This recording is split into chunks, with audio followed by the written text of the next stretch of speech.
is that I'm different than Knowles and Shapiro in that I'm a conservative because I'm a liberal. And what do I mean by that? I mean, the other day, just very recently, I was with my wife at a hamburger joint in LA called Umami Burger. I don't know if they have them here. They're great burgers. And while I was pretending to listen to what my wife was saying, I was looking around the room, and I saw the scene that really probably has never existed on Earth before. This burger joint was packed, and it was filled with people of every possible color. It was filled with people of different religions. You could see there was a guy with a yarmulke, there was a Muslim couple there. And it was filled, it's LA, it was filled with all kinds of sexualities, you know. There were transgender people, there were gay people, straight people. All of them getting along fine, having a good time at Umami Burger. And all of them, I suspect, in some sense, truly American. And for me, this is a good thing. This is a different thing. It's different than when I was a kid. It wasn't like this when I was a kid, unless you were at the most weird hipster dive and probably not even there. And so this is a change that's happened in my lifetime, and the change could be associated with what we would have called, in my day, liberal ideas. Not Democrat ideas, liberal ideas. And these liberal ideas grow out of our American ideas, right? They're a natural outgrowth of American ideas. This is the way ideas work, and this is important because the left will try and tell you something different. The idea works like this. A man sits down and he writes an idea. All men are created equal. They're endowed by their creator God with certain inalienable rights, like life, liberty, and the pursuit of happiness. The guy who writes that idea is not a perfect guy. I know this because there's no such thing, right? He's got flaws like you and me. He's got flaws like you and me. He's trapped in the prison of his time, doing things that we might not approve of today. But that idea that he writes down has a life of its own. And off it goes into the hearts of people, and the people who accept that idea start to work with it, and it grows into itself. So after a while, people think, well, if all men are created equal, how come some men are holding other men in bondage? That can't fit with that idea. Either the idea has to go, or the bondage has to go. People start thinking, well, if all men are created equal, what about women? You know, aren't they part of mankind, created in God's image? Don't they have to have rights as well? And what I was thinking as I was sitting there in Umami is that if I brought Thomas Jefferson, who wrote those words, to Umami Burger, Thomas Jefferson was flawed, who owned slaves, who was said to have slept with one of his slaves. We're not sure about that. If I sat him there in Umami Burger, take him a couple of minutes to get used to the time zone shift, and then he would say, yeah, that's what I was saying. That's what I meant to say. That's the way an idea works. Now, when I was very little, those liberal ideas were kind of associated with the left. Like I said, not Democrat or Republican, because there were left-wing Republicans and there were left-wing Democrats. But you would have said that those liberal ideas were on the left. That's not true anymore. In those days, I was on the left because that's where the liberal ideas were.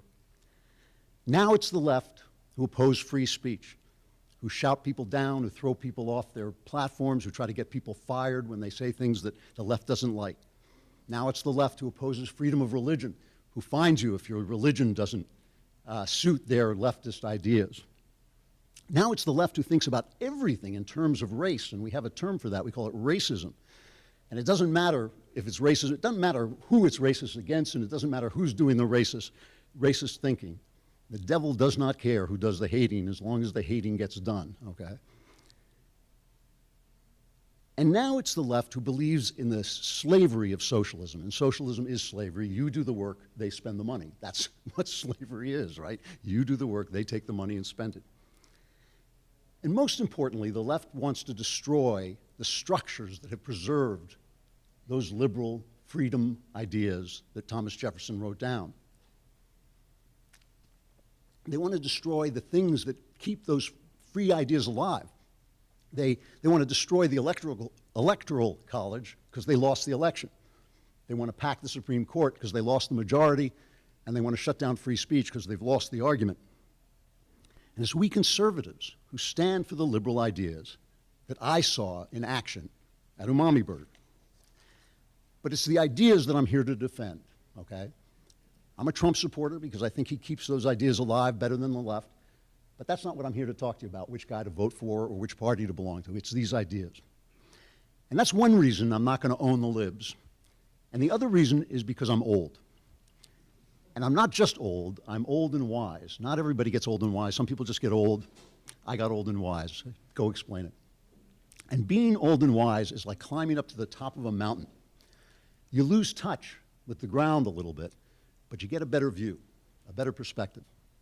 And I have lost touch a little bit. I mean, I am here to tell you that I literally do not know what Cardi B does for a living. I sometimes want to Google her and find out if there was a Cardi A and if there will be a Cardi C, like if she's maybe a clone or something like that, but so far I've never taken the time. But the thing that I do know is I do know what makes for a joyful life. And I know because through a life of suffering and trial and error, I found out. I know what works, I know what doesn't, I know what will make you happy, what won't make you happy, I know what's worth thinking about and what's worth leaving behind. And the other reason I don't want to own the libs, but I want to talk about these ideas, is because I know that they're the ideas that will make you happy.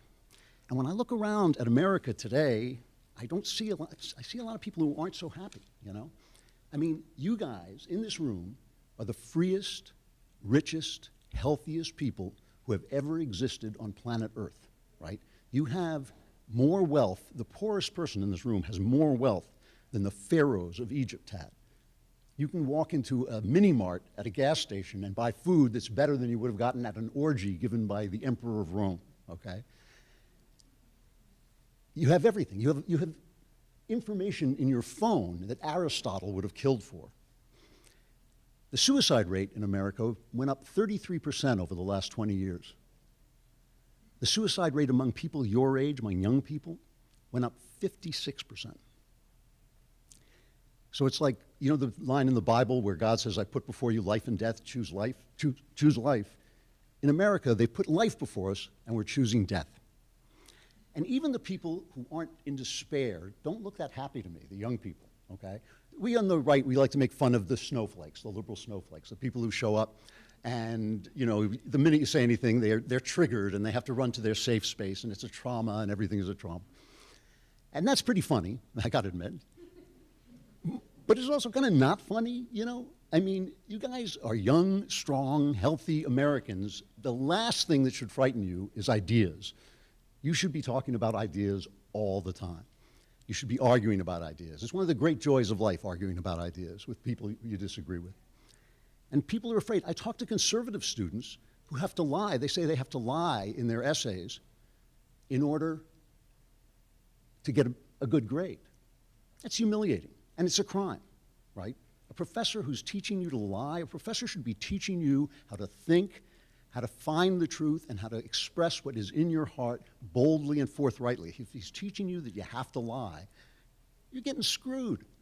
You're getting cheated out of an education and out of the basic information you need to become a fully functioning adult. So what I'm here to tell you is that the ideas of freedom, of God-given rights, these are ideas that will lead you to joy, or can lead you to joy. The ideas of the left will turn your life to crap. And there's a really simple reason for this. If there's anyone here who grew up Catholic or just knows about Catholicism, you've heard about the 7 deadly sins, right?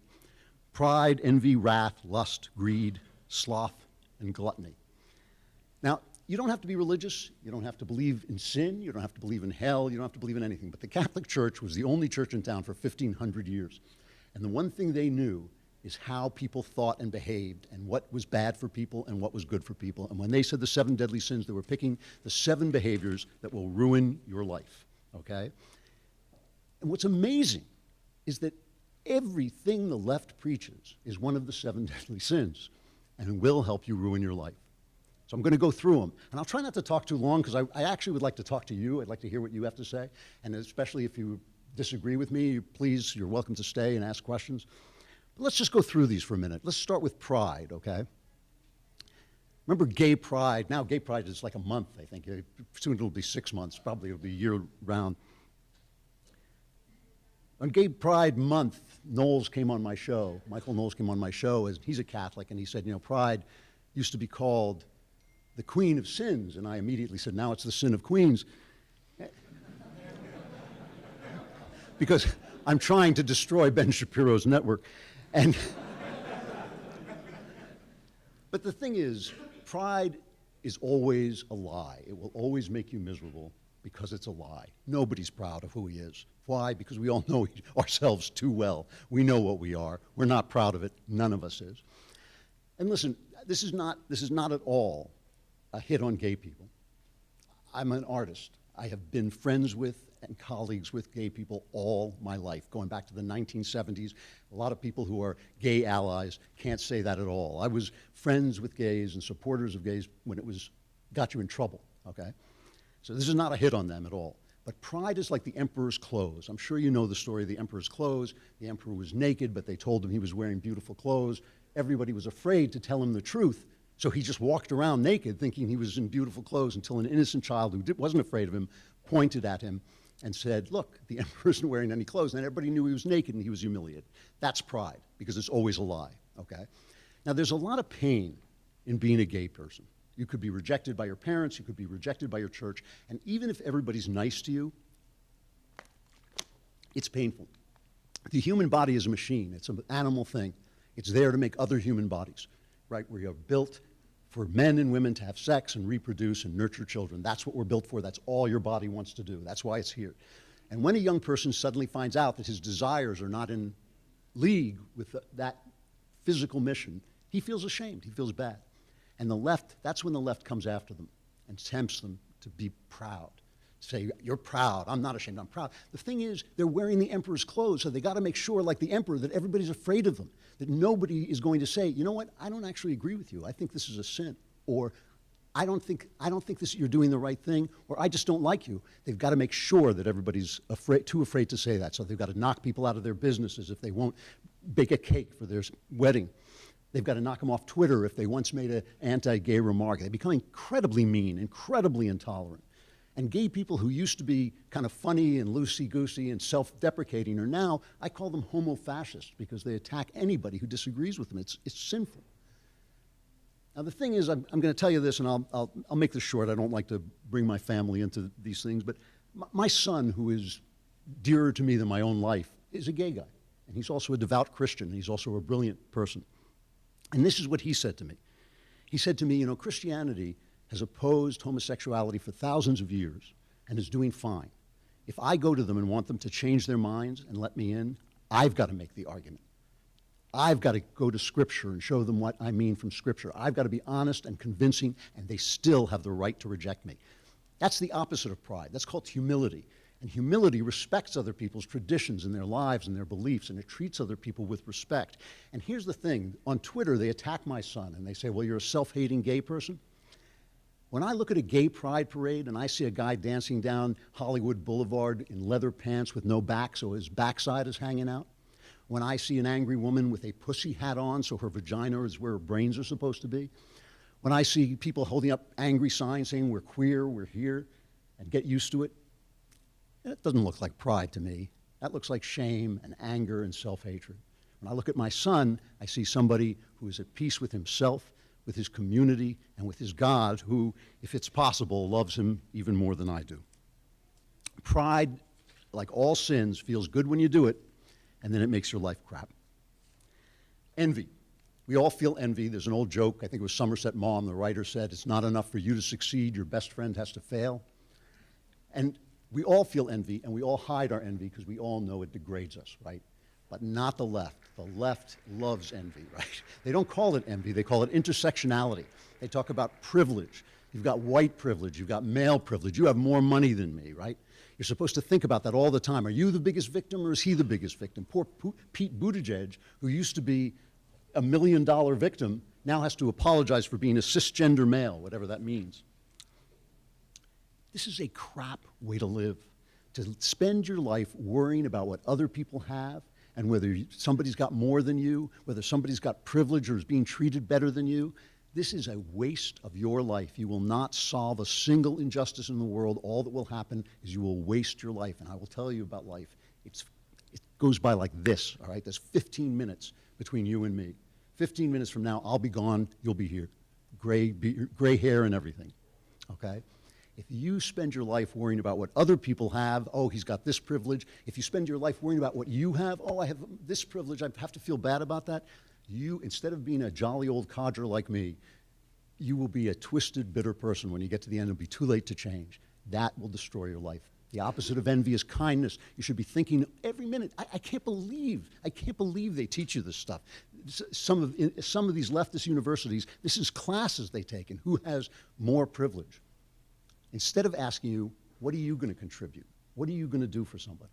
Are you going to build a home, make a home for somebody? That's the greatest gift anybody can give anyone. You're going to make a child and give it love. You're going to do a job. Whether you're president of the United States or picking up the garbage on the street, at least you're doing something for somebody. That's a useful life.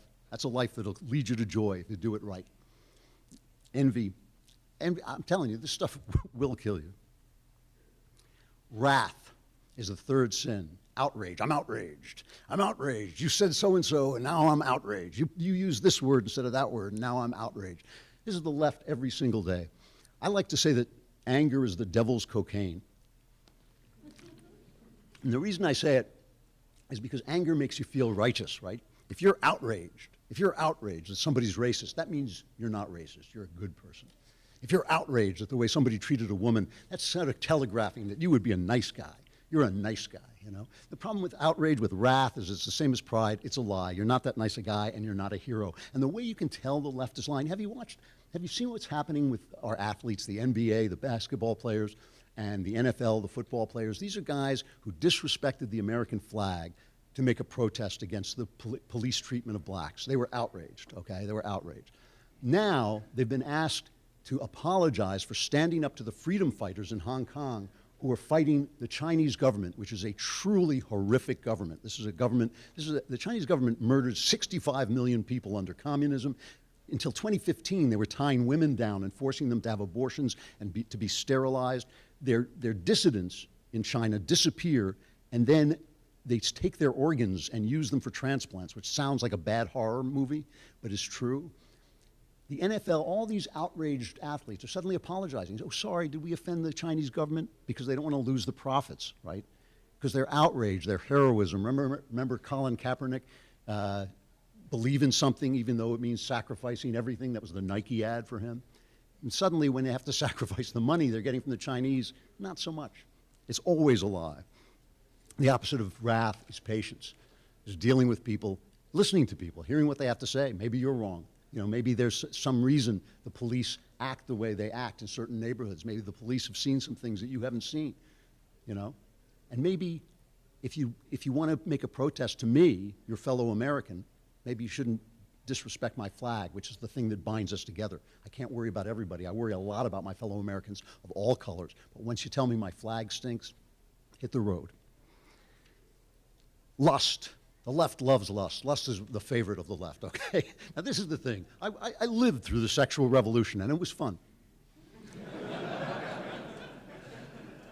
and it was the main draw that brought the country over to the left. If it feels good, do it, right? Now they call it pleasure activism. This is their big thing, right? And especially with women, they were kind of, like, women were a little slow, they thought. You know, you should be, they said to the women, you should be like men. Men will sleep with anything. You should sleep with anything. Men go out and they get drunk and they sleep around. You should get drunk and sleep around. Why not? You got birth control, right? And if the birth control doesn't work and you have a baby, kill the baby. It's going to be great. You know, it's going to be a great life. You know, get drunk, sleep around, get pregnant, kill the baby. It's going to be terrific. But now you see suddenly, all of a sudden, this is what they told us for 30 years. When Bill Clinton had a girl young enough to be his daughter with no power doing sexual favors for him in the Oval Office, they were like, no, it's fine. It's just sex. Well, you know, do what feels good. Now suddenly they're angry, oddly enough. They have the Me Too movement. And it's a funny thing about the Me Too movement. First of all, the Me Too movement has taken in guys, mostly guys, who are left and right. It was happening at Fox News. It was happening in Hollywood. Harvey Weinstein, and let me tell you, I work in Hollywood. Everybody knew what Harvey Weinstein was doing. None of those left-wing actors who make speeches at the Oscars, none of those producers, studio heads, none of them did anything to stop Harvey Weinstein because he was making good pictures and he was making the money so he could rape any girl he wanted, and nobody said a thing, okay? Same was true of Roger Ailes at Fox News, where the right-wing Christians were living and where he was going after anyone he wanted to. They were right and they were left, but they were living under left-wing culture. That was leftist culture that did the sexual revolution. And here's the funny thing. Matt Lauer was the guy at NBC, the most liberal news station except for all the other news stations. And he was going after any girl who came within his grasp, right? He had a button on his desk that automatically locked the door so the interns couldn't escape before he went after them. I know, but I'm not making it up. So now a girl is complaining, a young lady is complaining, or she was a young lady at the time, that she had 6 vodkas, went to his room, went to bed with him, and he sodomized her.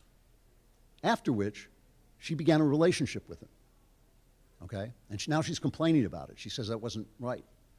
And Lauer, who was at the time married with 3 children, said, I didn't do anything wrong. She came to my room.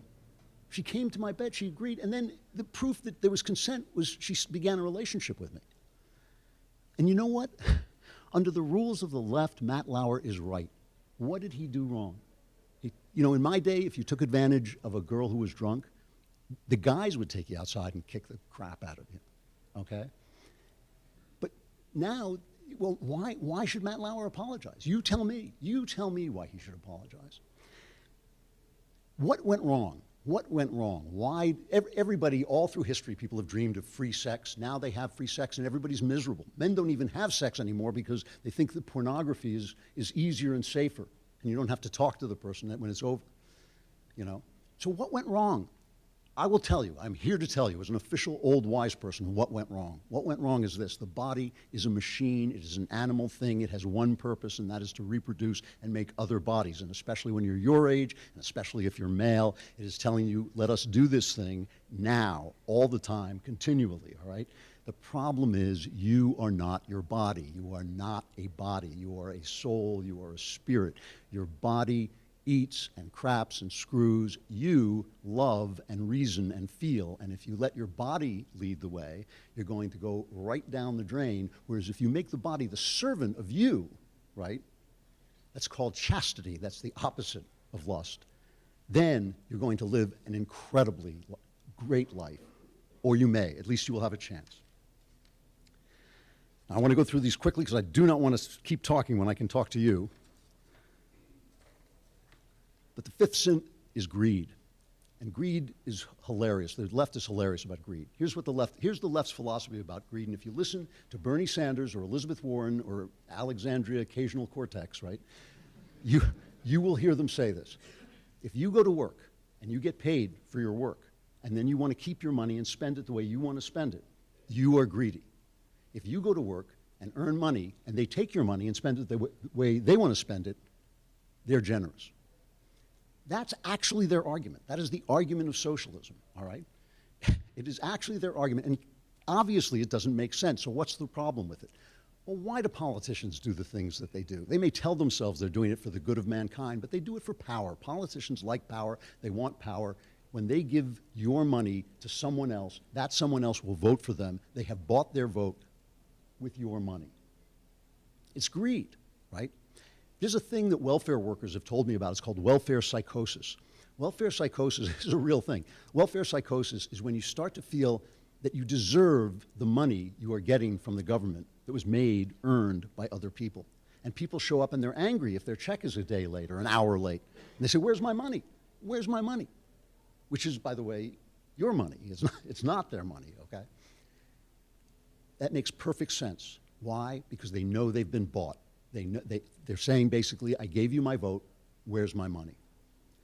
Greed, and that's what that is, ruins your life because it makes you feel that you are entitled to the things you're getting. Charity, which is the opposite of greed, is very different. Charity is when you make the choice to go into your pocket and give money to someone who needs it. That ennobles you because it's your choice to make a sacrifice of something that belongs to you. It also ennobles the person who receives the charity because now he has to feel gratitude. He has to sort of look at his life and say, how am I going to pay this back, either to this person or down the line, right?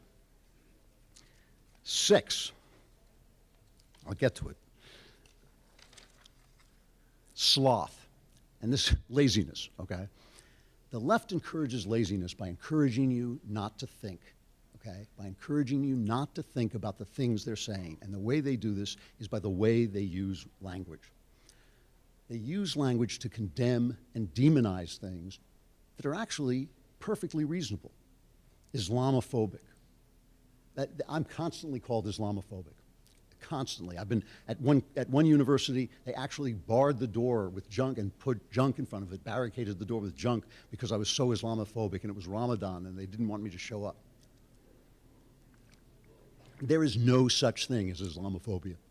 There is no such thing. Phobia, obviously, is an irrational fear. Nobody is irrationally afraid of Muslims. Nobody in America ever woke up one day and said, you know what I'm scared of? Spiders and Muslims, right? That just didn't happen. People are concerned about the violence in the Islamic world, which has nothing to do with the vast majority of Muslim people, right? But Islam is at war. I think the top 13 of the top 14 major conflicts on earth involve Islam. Islam is at war with other Muslims, it's at war with Christians, it's at war with Jews, it's at war with Buddhists, it's at war with secular people. It can't all be the other people's fault. It's not racial because Islam is not a race. There are plenty of different races involved in Islam. It's not people. The people aren't worse. We're all pretty much the same morally. We all kind of suck morally, right? It must be the ideas. There must be some ideas in certain forms of Islam that need to be questioned. That's what we do here. That's the whole point of being on the planet, is questioning ideas and figuring out the good from the bad. So when they say Islamophobic, they're asking you to be lazy. They're asking you not to think. I mean, there's so many things like this, like racial profiling, where they tell a police officer, if you take note of the color of a person in a neighborhood, you know, that's the wrong thing to do. Think about that for a minute. You're a cop. You're at the place where the crimes take place. You're out there trying to help people. Do this mental experiment. If a cop had an app on his iPhone that revealed criminal intent, would he be looking at the color of a person's skin? No, he'd be looking at the app, because he doesn't care about the color of the person's skin. He's trying to stop crime using all the instincts and knowledge he has. Diligence is the opposite of sloth, and diligence is what you need to think your way through the laziness that the left insists upon. They insist upon laziness because their ideas don't work, and they've never worked, okay? And finally, the most boring of the 7 sins is gluttony. And the only thing I can say about this is there used to be this diet program where they would advertise with a little button. They'd make people wear a little badge that said, I lost weight, ask me how. And so you'd go up to them and say how, and they'd sell you this diet plan.